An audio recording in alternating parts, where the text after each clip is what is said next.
The problem is that people chase these extrinsic lures, the money, power, pleasure, and fame, and they get out of the groove of what they're supposed to do, and then they wonder why they're unhappy.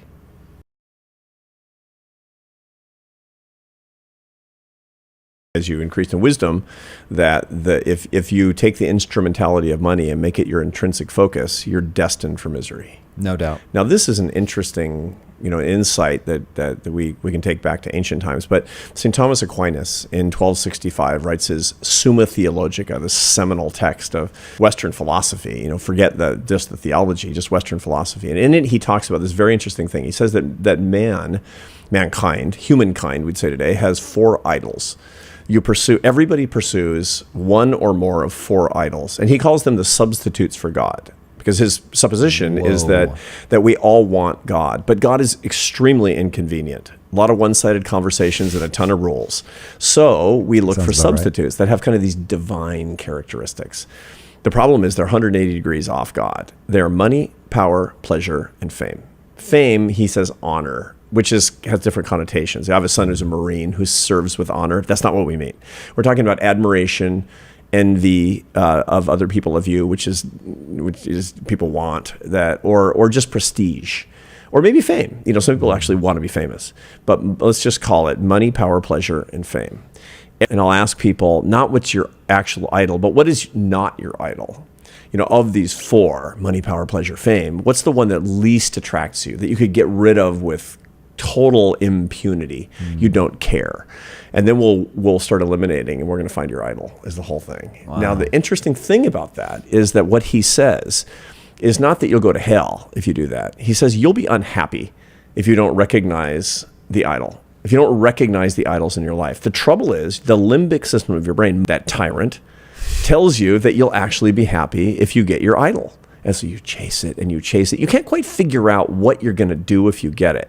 Hundreds of millions or billions of dollars. What are you going to do with that money that you would actually like? And you can't quite figure out. Well, yeah, because if you articulate it, if I say you'll buy a yacht, and you're like, that sounds like kind of a hassle to have a yacht. Maybe it sounds good, but not that good, right? The real reason you want that is because you want admiration, because you want the validation of what it represents of you to you. You want this transference of social comparison that you've always done with other people. You want to actually feel the thing that you felt for others about yourself. That's what the idols do. That's the nasty switcheroo. That's the despotism of this of mistaking the intrinsic good for the instrumentality. That's why Thomas Aquinas was so astute in what he was talking about here. We see what is actually holding us back. And you experience this. Absolutely. You were chasing the thing, getting more and more and more miserable, because you're actually getting closer and closer to your idol and realizing it will not realize one single thing that you needed for your own happiness. It had no intrinsic worth. Look, interesting thing about money, by the way. The research on money is very clear that it doesn't actually ever bring happiness. It lowers unhappiness, which are processed in different hemispheres of the brain. Happiness and unhappiness are not opposites. They're different experiences. Levels. Money will lower unhappiness. So when I could finally go to the dentist, I felt better. The trouble is, I don't know how to do the sums inside my brain. I just knew I felt better. And we always mistake lower unhappiness for higher happiness. I actually felt better about myself. I was able to eliminate some of these sources of misery, so I'm happier. And so you get into the pattern early on. You wire your brain when you're a young person working your way up the ladder. More money, feel better. That means more happiness.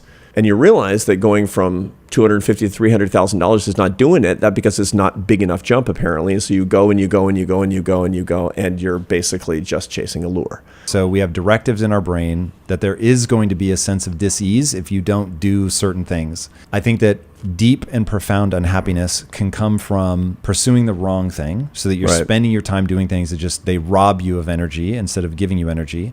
But I also think that people end up profoundly unhappy by not doing things that nature wants them to do. Right. And I think one of the things that nature wants us to do, and so just not doing it will be a problem, is work really hard to turn your potential into skill set. Yeah. You've read the work of Mihaly Csikszentmihalyi, the great social psychologist who wrote a very famous book called Flow.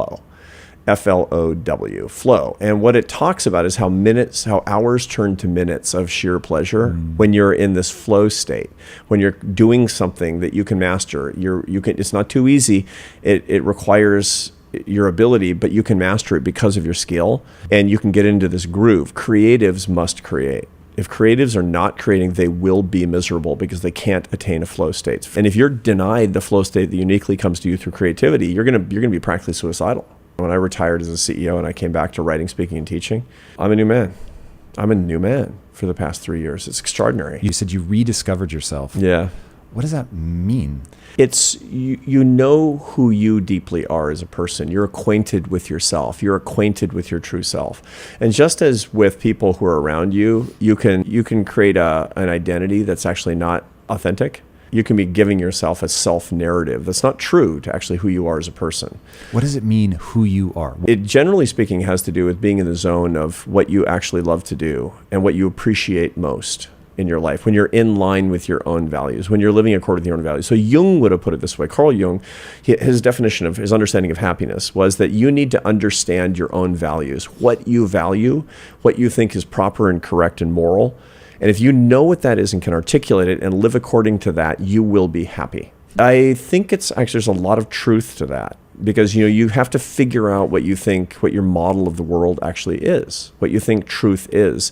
And then living in accord with your own values, with your own integrity is really critically important, because when people live outside that groove, they're never in equilibrium. They're just never, the problem is that they're not comfortable.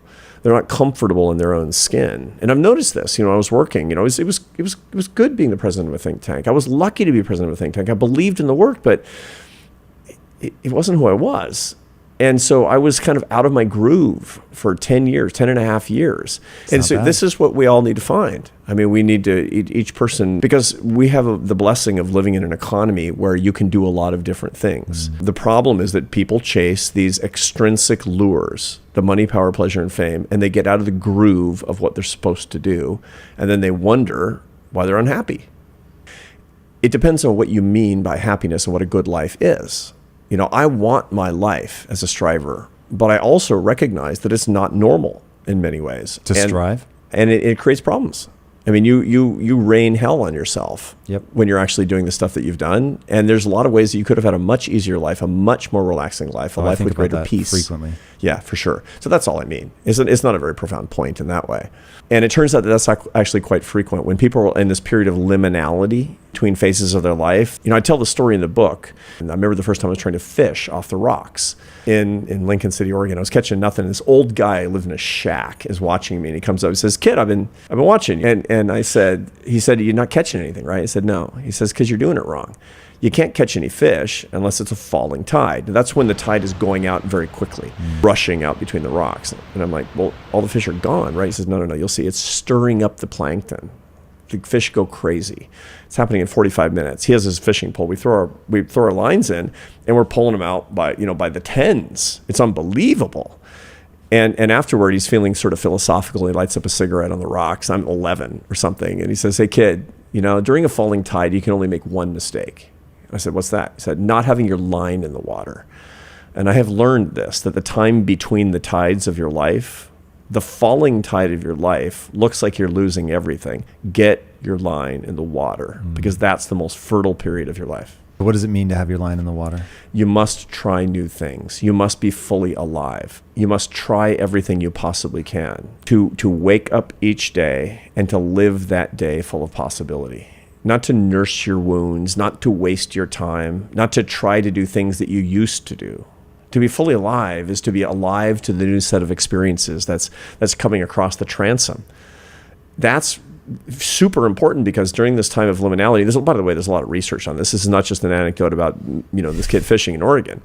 There's a lot of research that shows that this time between periods in your life, there's a guy named Bruce Feiler who writes a book about transitions. And he said during these life quakes, if your spouse just left you, that's a fertile period for you to learn new things. If you've lost somebody to death, if you're going through chemotherapy, for example, many people find that despite the fact that they hated it and were insecure and it was horrible, that their lives transformed for the good.